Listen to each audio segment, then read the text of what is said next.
Welcome to Telugu one news. నేను మహాలక్ష్మి. కేసినేని నానికి check పెట్టిన వైసీపీ. విజయవాడ ఎంపీ కేసినేని నాని పరిస్థితి వైసీపీలో అగమ్య గోచరంగా తయారైంది. తనకు సముచిత ప్రాధాన్యత ఇచ్చి గౌరవంగా చూసిన తెలుగుదేశం పార్టీని అహంకారంతో వీడి వైసీపీకి గూటికి చేరితే అక్కడ కనీస గుర్తింపు కూడా లేకుండా పోయింది. ఇక ప్రజా వ్యతిరేకత పేరు చెప్పి సిట్టింగులకు ఇష్టారాజ్యంగా మార్చేస్తున్న ఏపీ సీఎం జగన్ కేసినేనికి కూడా అదే కారణంతో విజయవాడ లోక్సభ స్థానం నిరాకరించే అవకాశాలు మెండుగా ఉన్నాయని పార్టీ వర్గాల ద్వారా తెలుస్తోంది.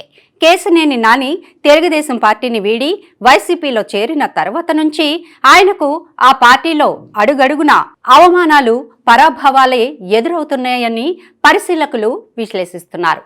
ఇక విజయవాడ లోక్సభ నియోజకవర్గం నుంచి తెలుగుదేశం అభ్యర్థిగా వరుసగా 2 సార్లు విజయం సాధించిన కేసినేని నాని అదంతా తన ప్రతిభే అన్న అతిశయం, అహంభావం, పొగరుబోతుతనంతో వ్యవహరించారు. ప్రాంక్నెస్ అన్న ముసుగు వేసుకొని అవధులు లేని అహంభావంతో వ్యవహరించిన కేసినేని నానికి ఆలోచన అన్నది ఏమాత్రం లేదని ఆయన వైసీపీ గూటికి చేరిన తర్వాత అందరికీ అర్థమైపోయింది.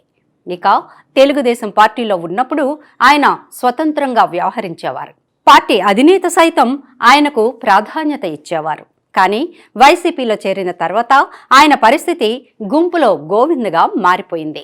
వైసీపీలో చేరేందుకు ఆయన తనకు విజయవాడ ఎంపీ తాను సూచించిన మరో 5 నేతలకు అసెంబ్లీ టికెట్లు ఇవ్వాలని షరతులు విధించారని, అయితే పార్టీలో చేరిన తర్వాత ఆయన ఏ షరతులతో అయితే వైసీపీ గూటికి చేరారో వాటిలో వేటిని జగన్ ఖాతరు చేయడం లేదని వైసీపీ వర్గాల ద్వారానే తెలుస్తోంది. ఇక కేసినేని వైసీపీ గూటికి చేరిన తర్వాత జగన్ విజయవాడ ఎంపీ టికెట్తో పాటు తిరువూరు అసెంబ్లీ స్థానం మాత్రమే కేసినేని కోట అని స్పష్టం చేసేశారని చెబుతున్నారు. దాంతో కంగుతిన్న నాని మరో గత్యంతరం లేక సర్దుకుపోయారని చెబుతారు.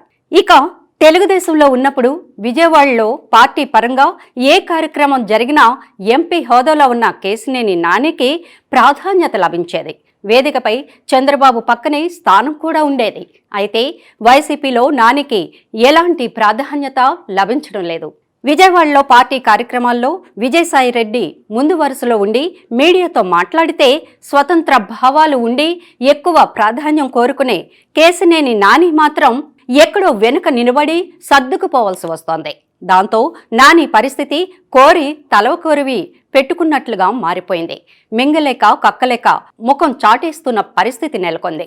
నానికి వైసీపీలో ఎదురవుతున్న పరాభవాల పరంపర ఇంకా కొనసాగుతూనే ఉంది. ఇటీవల జరిగిన అంబేద్కర్ విగ్రహ ఆవిష్కరణ కార్యక్రమంలో ఎంపీ కేసినేని నానికి కనీసం ప్రోటోకాల్ కూడా లభించలేదు. అయినా కేసినేని నాని కిమ్మనకుండా ఉండటం చూస్తుంటే ఆయన వైసీపీలో అణిగి మణిగి ఉండడానికి మానసికంగా సిద్ధమైపోయారని పరిశీలకులు విశ్లేషిస్తున్నారు. ఇక ఇప్పుడు తాజాగా విజయవాడ ఎంపీ స్థానంలో వైసీపీ అభ్యర్థిగా పోటీ విషయంలో కూడా నానికి చుక్కెదురయ్యే అవకాశాలే కనిపిస్తున్నాయి. కేసినేని వైసీపీలో చేరడానికి ముందే జగన్ ఆయన్ను విజయవాడ ఎంపీ సమన్వయకర్తగా నియమించేశారు. పెద్దపీట వేస్తానని హామీలు గుప్పించేశారు. కానీ కేసినేని పార్టీలో చేరిన తరువాత మాత్రం పట్టించుకోవడం మానేశారు. ఇప్పుడు ఏకంగా విజయవాడ ఎంపీ స్థానం నుండి కాకుండా మైలవరం అసెంబ్లీ స్థానం నుంచి పోటీ చేయాలంటూ సంకేతాలు పంపిస్తున్నారని పార్టీ వర్గాలు చెబుతున్నాయి. ఇక కేసినేని నానిని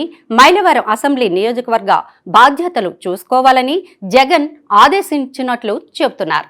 మైలవరం సిట్టింగ్ ఎమ్మెల్యే వసంత కృష్ణ ప్రసాద్ పార్టీ పట్ల తీవ్ర అసంతృప్తితో ఉన్నారు. ఇక పార్టీ కార్యక్రమాలకు ఉద్దేశపూర్వకంగా దూరం జరుగుతూ తాను పార్టీ మారనున్న సంకేతాలు ఇస్తున్నారు. దాంతో వైసీపీ అధిష్టానం కేసినేని నానికి మైలవరం బాధ్యతలు అప్పగించింది. తెలుగుదేశం పార్టీలో ఉన్నప్పుడు నిర్భయంగా గళమెత్తి తన అసంతృప్తిని చాటే స్వేచ్ఛ అనుభవించిన నాని ఇప్పుడు అవమానాలను దిగమింగుకుంటూ కిమ్మనకుండా జగన్ ఆదేశాలను పాటిస్తున్నారు. అందుకే అంటారు చేసుకున్న వారికి చేసుకున్నంత అని.